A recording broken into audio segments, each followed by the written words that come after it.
नमस्कार, मैं हूं आशीष त्रिपाठी, आपके साथ साथ की कड़क खबरों में बहुत बहुत स्वागत है आपका।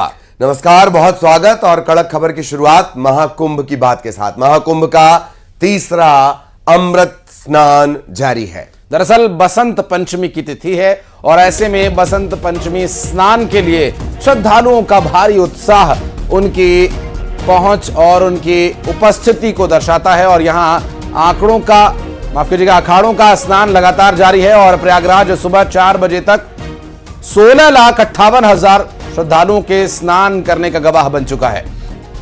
महाकुंभ में अब तक अगर शुरुआत से लेकर अब तक देखा जाए 35 करोड़ 13 लाख लोगों ने स्नान कर लिया है। तीसरे अमृत स्नान को लेकर चाक चौबंद सुरक्षा इंतजाम किए गए हैं और जगह जगह पुलिस प्रशासन की मुस्तैदी है। लोगों की सुविधा के लिए प्रशासन ने सभी जो पॉन्टून पुल है उन्हें खोल दिया है। झूसी से संगम और संगम से झूसी जाने के लिए जो पॉन्टून पुलों को बनाया गया था अब उन्हें खोल दिया गया है। अरैल से झूसी और झूसी से अरैल जाने के लिए भी पुल खोले गए हैं। पॉन्टून पुल खुलने से श्रद्धालुओं को काफी सुविधा होगी। अब बहुत ज्यादा पैदल उन्हें नहीं चलना पड़ेगा।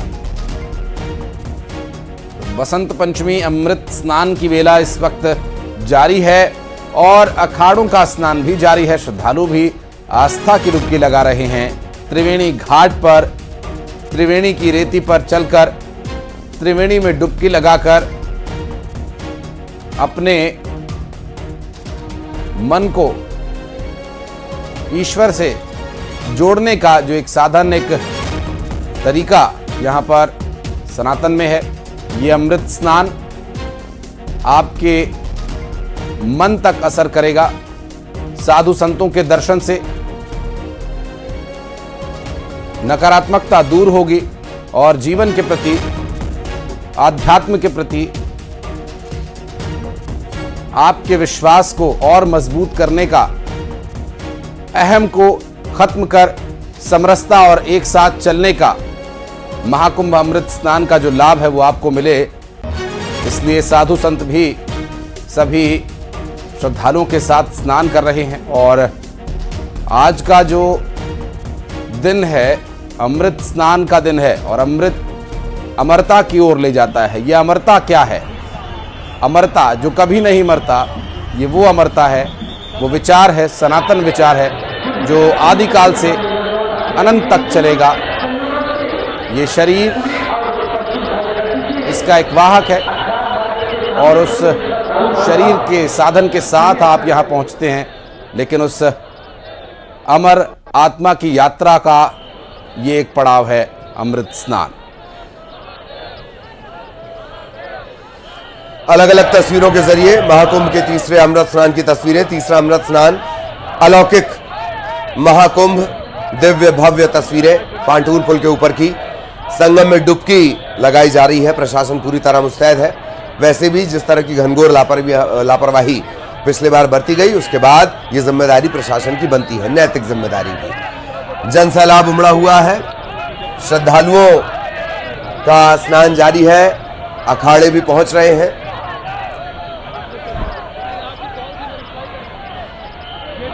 और ये पुष्प वर्षा की तस्वीरें जो श्रद्धालुओं पर हेलीकॉप्टर से की गई और ये तस्वीरें अलग अलग हम आपको दिखा रहे हैं। और जो परिस्थितियां बनी जिसका ललित जिक्र कर रहे थे, उसको देखते हुए अभी व्यवस्थाएं परिवर्तित हुई हैं। ललित और पंटून पुल भी खुल गए तो लोगों को चलना भी कम पड़ रहा है और लोग पूरी ऊर्जा के साथ अमृत स्नान का आनंद ले रहे हैं। राजीव हमारे सहयोगी इस वक्त हमारे साथ जुड़ गए, बात करेंगे उनसे। राजीव, अमृत स्नान की बेला भी चल रही है, किस तरह की यहाँ पर उत्साह किस तरह का दिख रहा है? क्या व्यवस्थाएं हैं आज? देखिए, यहाँ पर दिव्य भव्य व्यवस्थाएं की गई है। महाराज जी कैसा व्यवस्थाएं की गई है? आज व्यवस्था काफी अच्छी है और वैसे भी बसंत का आज पर्व है। बसंत नूतनता का पर्व है। प्रकृति पुराने वस्त्रों को उतार देती है, नए वस्त्र धारण करती है।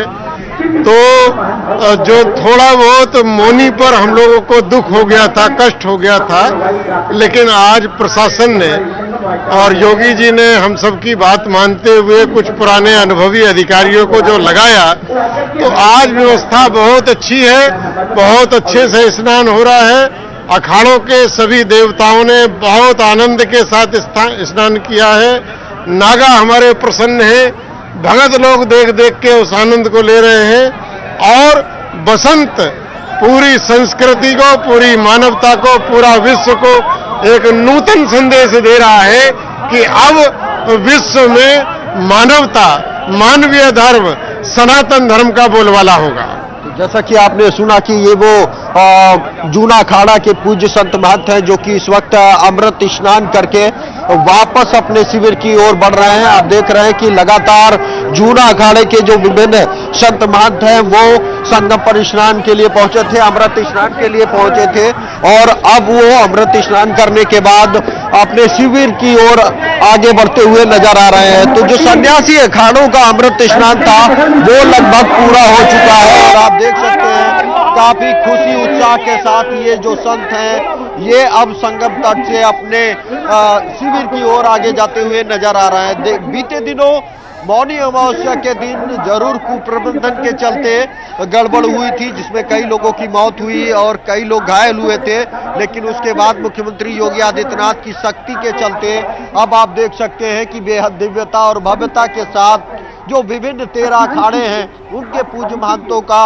यहाँ पर अमृत स्नान कराया जा रहा है। आप देख सकते हैं कि जूना अखाड़े के पूज्य संत अवधेशानंद अब से कुछ देर पहले स्नान करके अपने शिविर के लिए रवाना हुए हैं। तो सबसे पहले महाकुंभ प्रयागराज में सन्यासी अखाड़े जो होते हैं वो स्नान करते हैं और उसके बाद फिर बैरागी अखाड़े जो होते हैं उनको स्नान का मौका दिया जाता है। आज जो समय निर्धारित किया गया था वो सुबह 5 बजे था, लेकिन उससे पहले ही अखाड़ों ने अपना अमृत स्नान शुरू किया है। तो उम्मीद जताई जा रही है कि ये जल्द से जल्द स्नान किया जाएगा ताकि जो आने वाले अन्य श्रद्धालु हैं उनको कोई असुविधा ना हो, वो भी स्नान कर सके। अब से कुछ देर बाद अखिल भारतीय पंच निर्मोही अनी अखाड़ा स्नान करने के लिए पहुंचेगा और उसके बाद दिगंबर अनी अखाड़ा स्नान करेगा।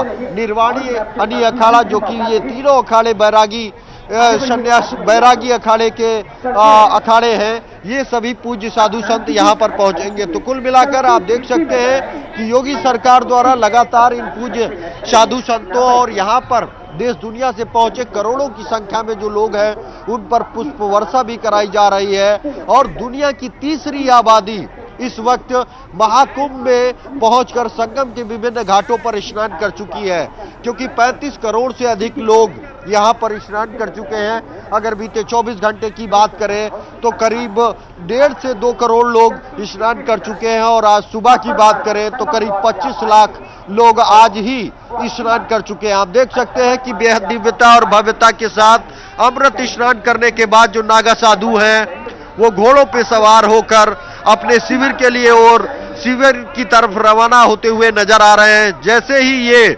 सभी साधु संत अपने शिविर पहुंचेंगे वैसे ही जो दूसरे अखाड़े के पूज्य महंत हैं वो संगम तट पर पहुंचेंगे। आप देख सकते हैं कि इस वक्त संगम पे बेहद दिव्यता और भव्यता के साथ पुलिस प्रशासन ने, मेला प्रशासन ने इन पूज्य साधु संतों के अमृत स्नान की व्यवस्था की है और खुद उत्तर प्रदेश के मुख्यमंत्री योगी आदित्यनाथ सुबह 3:30 बजे से ही लखनऊ स्थित अपने आवास में वार रूम बनाकर लगातार